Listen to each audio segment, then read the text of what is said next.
terkait program makan bergizi gratis. Dan beliau menyampaikan bahwa program ini sangat penting karena di beberapa negara, dan ini sudah dilaksanakan di 76 negara, seperti contoh di India, bahwa program makan bergizi ini menempati APBN India yang nomor 2. Dan ini kelihatannya akan menjadi fokus perhatian untuk Indonesia juga demikian, karena ini adalah investasi terbesar sumber daya manusia untuk menyambut Indonesia Emas 2045. Dan Bapak Presiden menyadari karena program ini diinisiasi dan Badan Gizi baru berdiri 5 bulan, ya baru 5 bulan, tapi dengan capaian yang sudah ada, beliau mengapresiasi apa yang sudah dilakukan. Karena sampai hari ini sudah ada 238 satuan pelayanan pemenuhan gizi di seluruh Indonesia, mencakup 31 provinsi.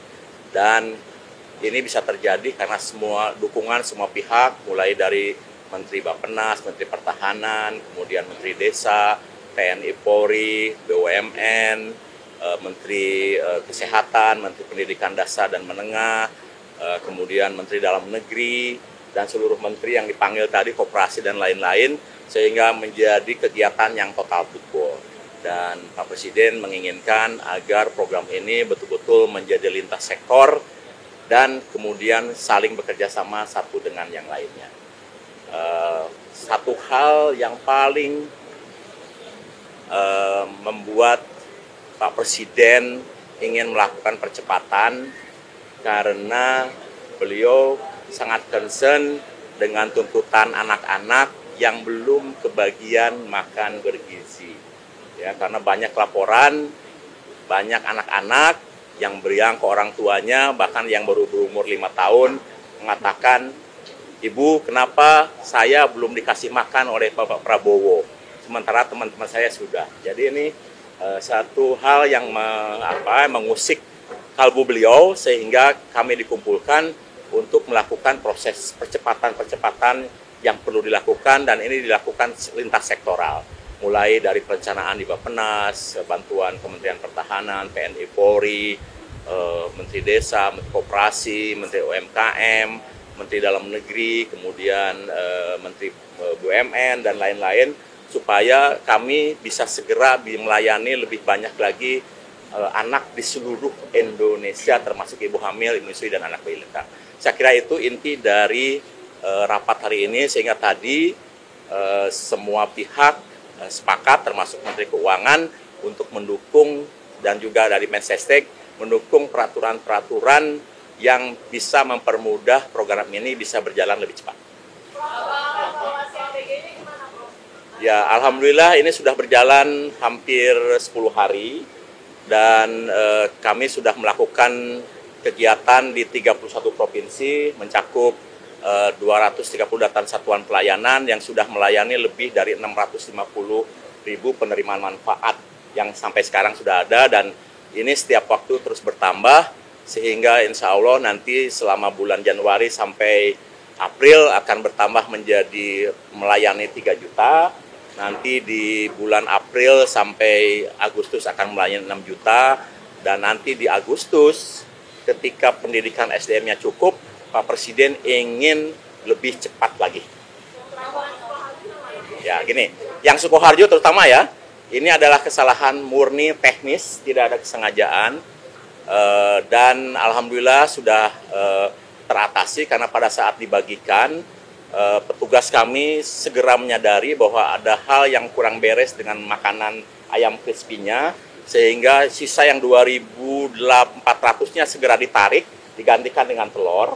Kemudian anak yang 40 orang itu langsung ditangani oleh petugas puskesmas dan sudah sembuh. Dan hari ini mereka sudah sekolah lagi dan diberikan pelayanan makan dan didampingi oleh petugas puskesmas makan di sekolah dan normal. Jadi tidak ada masalah.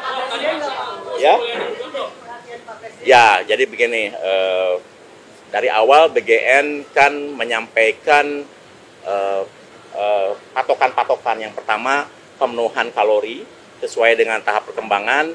Yang kedua, komposisi gizi. Yang ketiga, higienis dan food safety.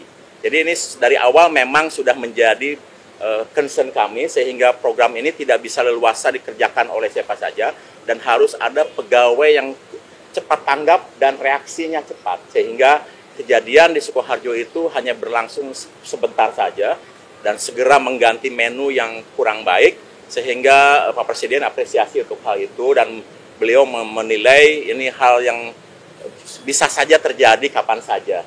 Dan terus terang selama kami melakukan proses uji coba selama setahun itu belum pernah terjadi karena proses yang kami lakukan benar-benar tertib dan waktu itu memang tidak di cover media. Sekarang ini kan seluruh di cover media dan alhamdulillah segala sesuatunya bisa teratasi dengan cepat.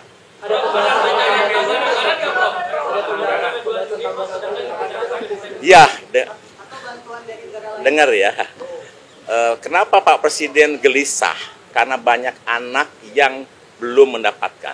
Itu artinya beliau sedang memikirkan untuk mempercepat proses ini sehingga di akhir 2025 82,9 juta itu bisa segera mendapatkan manfaat. Itu artinya pasti beliau sedang memikirkan tambahan anggaran.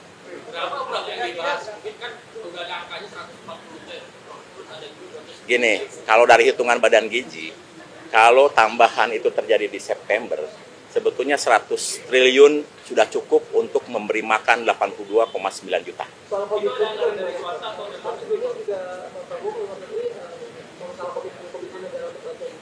Itu tidak kami bahas karena kami fokus dengan sumber daya lokal, sumber daya nasional, dan tadi justru dari Kementerian Desa, dari Kementerian Koperasi, tidak hanya bagaimana melayani anak-anak, ibu hamil menyusui, tapi bagaimana potensi sumber daya lokalnya, rantai pasoknya harus bisa memenuhi. Bayangkan ketika 82,9 juta itu sudah diberi makan dan Badan Gizi menetapkan hari tertentu kita makan telur, maka dibutuhkan 82,9 juta butir telur setiap hari. Jadi ini butuh juga meningkatkan produksi sehingga rantai pasoknya bisa memenuhi untuk semuanya. Saya kira itu ya. Ya. Begini, untuk sementara yang sudah fix itu 71 triliun.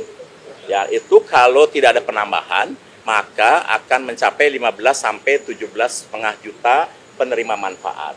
Tetapi seperti yang sudah saya jelaskan tadi, Pak Presiden sangat gelisah karena banyak anak yang lapor ke ibunya belum mendapatkan makan dari Pak Prabowo. Jadi beliau itu sangat ingin program ini segera dinikmati oleh seluruh penerima manfaat dan mohon bersabar. Nanti Pak Prabowo akan menyampaikan statement sendiri terkait dengan kegelisahan beliau itu ke media.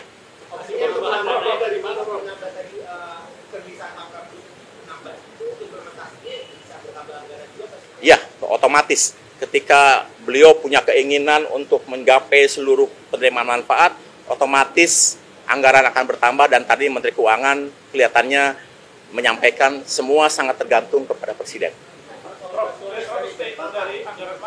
Oh, itu nanti enggak. Kita tidak membahas hal yang lain-lain. Tadi kita hanya membahas terkait dengan APBN, kemudian dana kontribusi pemerintah daerah, ke kontribusi BUMN, kontribusi berbagai kementerian terkait dengan pembinaan potensi sumber daya lokal dan lain-lain. Kita tidak membahas hal-hal yang lain-lain. Itu fokus di situ. Ya, gini. Badan Gizi menempatkan satu ahli gizi di setiap satuan pelayanan pemenuhan gizi. Dan mereka dari awal sudah harus mendeteksi kebutuhan-kebutuhan khusus apa yang ada di setiap satuan pelayanan. Contoh ya, di Warung Kiara seperti Bojongkoneng ada satu anak masing-masing yang fobia nasi. Itu tuh diperhatikan. Kemudian kami sekarang sudah melayani SLB. Itu pun juga kebutuhan menunya diperhatikan oleh ahli gizi. Kemudian kami dapat laporan dari Papua bahwa banyak yang alergi, maka alerginya kita identifikasi supaya tidak diberikan makanan yang menimbulkan alergi. Saya kira itu mungkin Pak Menteri Bappenas. Pak Menteri Desa. Ya, Pak Menteri mungkin. Begini, untuk hal yang terkait dengan bantuan luar negeri, pembiayaan lain kami tidak bahas. Karena kami fokus bagaimana agar seluruh anak dan penerima manfaat segera mendapatkan makan bergizi, karena itu kegelisahan yang paling besar. Banyak yang iri dan ingin segera mendapatkan manfaat.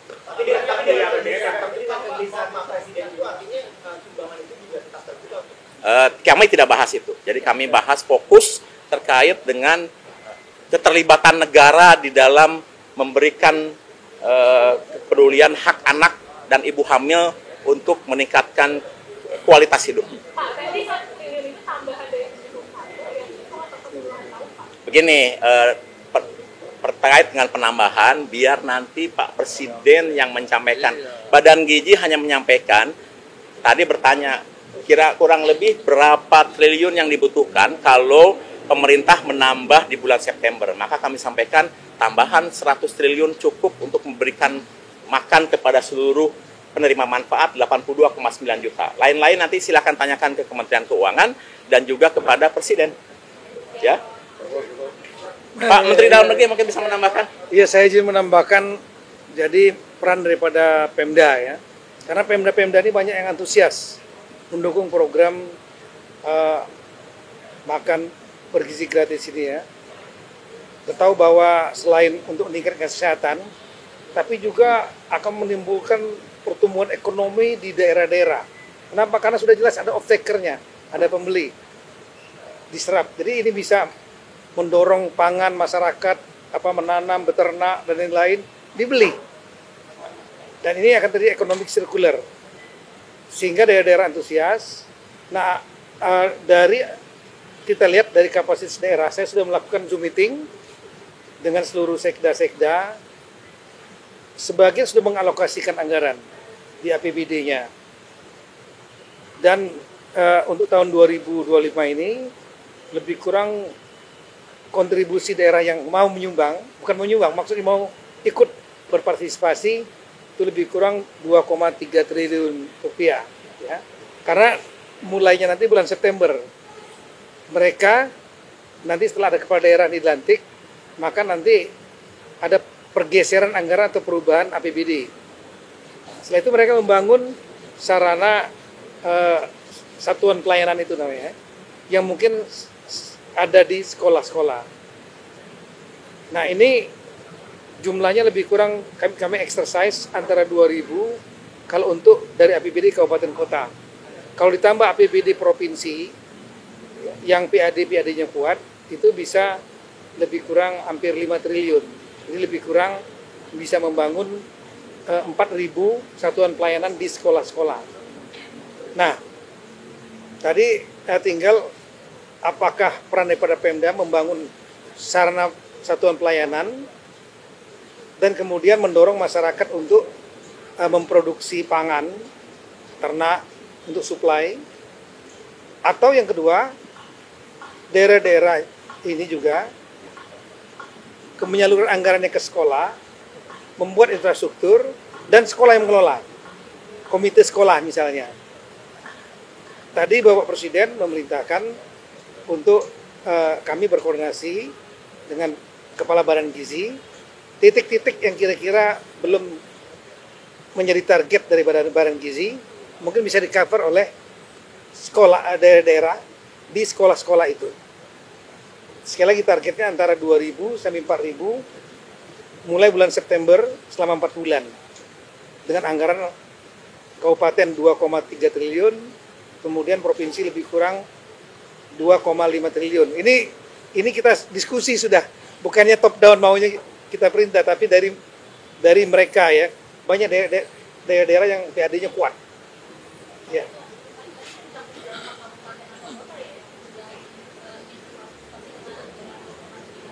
Eh, 415 kabupaten, ya, 93 kota, dan semua provinsi mau berpartisipasi. Karena ini akan menghidupkan ekonomi mereka selain anak-anak mereka sehat. Selain soal anggaran, Mas, itu seperti apa peran daerah untuk mengantisipasi terulangnya kejadian seperti Sukoharjo dan kemarin? Ya tentu kalau bisa dilibatkan juga dari puskesmas, kan ada puskesmas di sana ya, yang kira-kira ya bisa mengawasi masalah higienisnya lah. kesehatannya. Tapi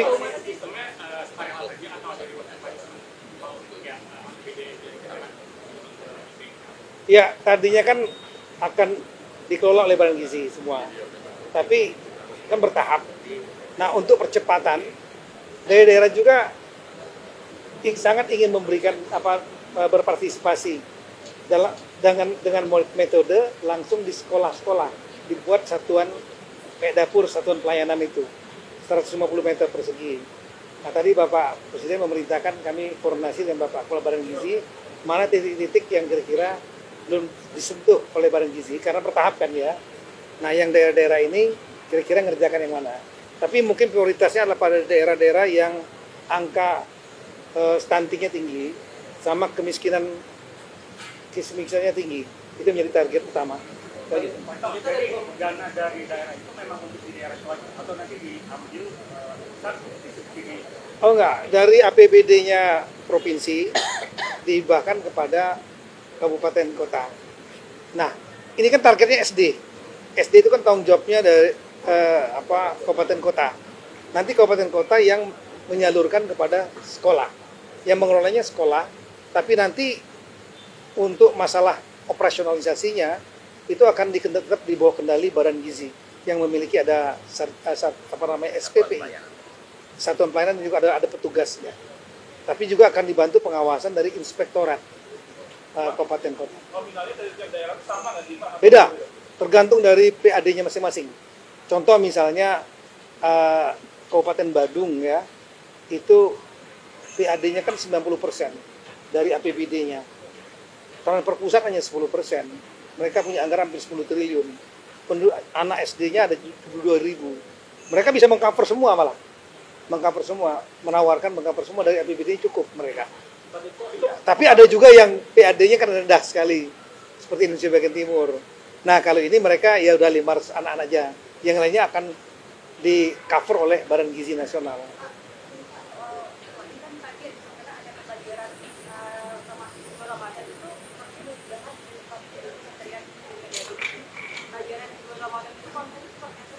Wah itu kalau itu beliau, kalau gitu alam Bapak Menteri.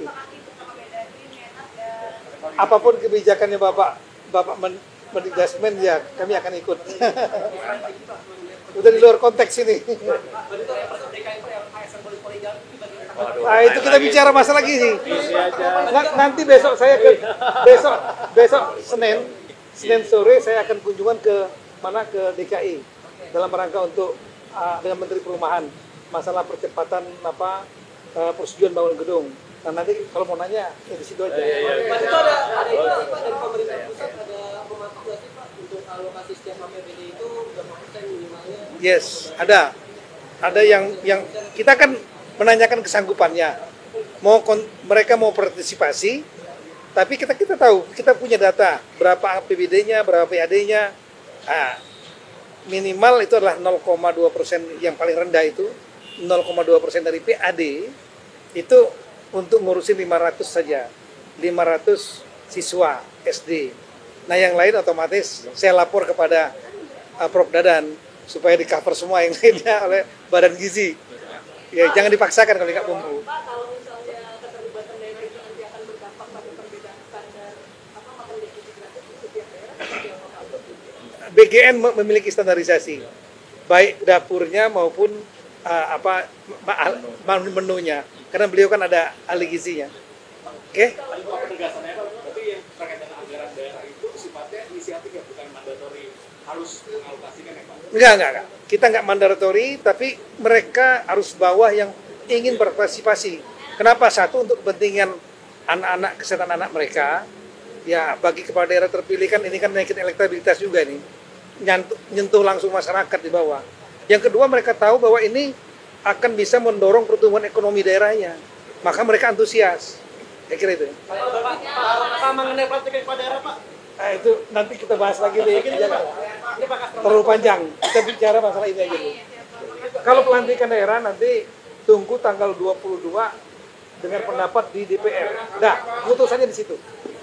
Udah buat judulnya aja, nanti keputusan kepala daerah tanggal 22 Januari di Raker DPR yang dihadiri oleh DPR, kemudian pemerintah diwakili Mendagri, KPU, Bawaslu, DKPP. Nah, oke.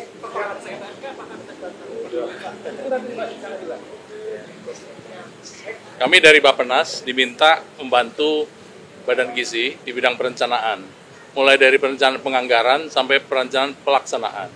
Tadi Bapak Presiden juga menyampaikan bahwa ada hal-hal yang perlu sangat diperhatikan, terutama rantai pasok produksi. Jadi tidak hanya rantai pasok konsumsi, tapi rantai pasok produksi. Dan beliau tadi sangat menyinggung bagaimana pentingnya peran telur. Telur sebagai sumber utama makan bergizi selain nasi dan sayur dan juga komponen-komponen lain seperti buah. Jadi telur harus diperhatikan. Termasuk juga nanti membuat konsep untuk membangun produksi-produksi baru di mana peternakan-peternakan ayam di setiap lokasi sangat dibutuhkan. Kalau misalnya itu kurang. Nah, kemudian yang terakhir adalah bahwa ini masih dalam proses untuk penyempurnaan. Kalau ada hal-hal yang kurang sempurna, ini akan terus disempurnakan. Semua kementerian lembaga akan selalu mendukung, mulai dari Kementerian Bappenas dan semua kementerian yang ada. Tadi Pak Tito sangat bagus sekali, Kementerian Dalam Negeri sangat aktif, dan kita ingin Kementerian Dalam Negeri, Kementerian Koperasi, kemudian kementerian-kementerian lain seperti Kementerian Desa juga terus aktif, dan terutama Kementerian Pendidikan Dasar Menengah ini menjadi ujung tombak dalam kerangka membangun makan bergizi yang kita harapkan. Saya 3 menit aja. Pertama, anggaran dari Kementerian Desa itu untuk makan siang bergizi dalam menyuplai bahan baku 20 triliun. Jadi ada dana desa 71 triliun.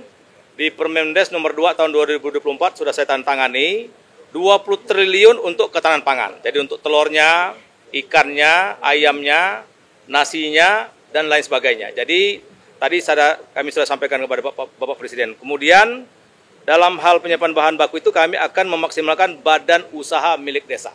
Jadi nanti akan ada desa padi, desa jagung, desa nila, dan lain sebagainya. Jadi inti pokoknya Kementerian Desa siap untuk menyukseskan makan siang bergizi. Itu aja, terima kasih. Kita sudah buat modulnya, sudah buat, betul.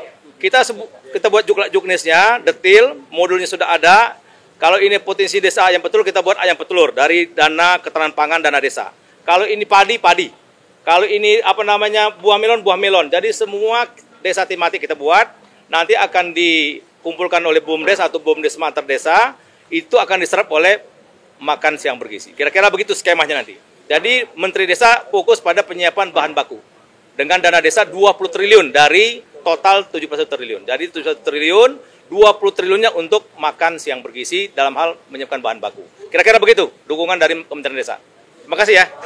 Jadi yang pertama kami disampaikan tadi oleh Bapak Kepala BPN dan juga Bapak Menteri Bappenas bahwa sekolah ini menjadi salah satu mitra utama dari makan bergizi gratis. Dan kami sudah menyiapkan pertama adalah modul tentang bagaimana makan bergizi gratis ini menjadi bagian dari pendidikan karakter di sekolah. Jadi nilai-nilai karakter yang berkaitan dengan spiritualitas, tanggung jawab, kebersihan, ketertiban, disiplin, dan nilai-nilai karakter yang lain itu harus menjadi bagian tak terpisahkan dari makan bergizi gratis di sekolah. Yang kedua, tadi Pak Presiden menyampaikan ada yang baru tadi ya Pak Kepala Badan bahwa sanitasi di sekolah juga harus bagus agar ketika ada alat-alat untuk makan yang dicuci itu juga tidak menimbulkan genangan air dan tidak menimbulkan masalah kesehatan, sehingga tadi Pak Presiden menekankan agar sanitasi dan juga termasuk toilet itu harus dibangun yang bagus, yang bersih, karena itu bagian dari lingkungan fisik sekolah yang mendukung keberhasilan program makan bergizi gratis ini. Saya kira itu yang bisa kami tambahkan, dan mungkin kalau rekan-rekan wartawan mengikuti 7 kebiasaan anak Indonesia hebat, yang keempat itu adalah makan sehat dan bergizi. Jadi juga menjadi bagian dari program kami dalam mendukung program unggulan Pak Presiden tentang makan bergizi gratis, yang tujuannya adalah untuk meningkatkan kesehatan jasmani tapi juga kecerdasan intelektual dan juga kecerdasan moral dan juga kecerdasan sosial. Saya kira begitu ya. Terima kasih. Pembelajaran di bulan Ramadan itu gimana? Soal pembelajaran bulan Ramadan, sekarang draftnya sudah selesai ya. Draft surat edaran bersama sudah selesai. Dan draft ini kami susun melibatkan 5 kementerian. Pertama dengan Menko PMK, kemudian Menteri Agama, Menteri Dalam Negeri, kemudian Menteri Pendidikan Dasar dan Menengah, dan KSP. Ini kami berlima membahas mengenai pembelajaran di bulan Ramadan dan sudah ada kesepakatan bersama. Sekarang draftnya sudah selesai, tinggal proses nunggu tanda tangan 3 menteri. Tanda tangan Menteri Pendidikan Dasar Menengah, Menteri Dalam Negeri, dan Menteri Agama. Kami kira begitu ya. Untuk di rumah aja atau gimana, Prof? Di rumah atau gimana, Prof? apanya? Itu pembelajaran di rumah atau di sekolah, Prof? Tunggu sampai surat edarannya keluar ya. Ya. Sabar dikit aja. Prof, kalau Pokoknya sebelum Ramadan sudah terbit. Bulan-bulan ini apa gimana, Prof? Insya Allah dalam minggu depan ini sudah selesai. Karena draftnya sudah selesai. Prof, berarti kayak pesantren kiat itu ya, Prof? Nanti di dalam surat edaran nanti ada ininya, ada penjelasannya, Jadi belajar di sekolah apa di rumah, Prof?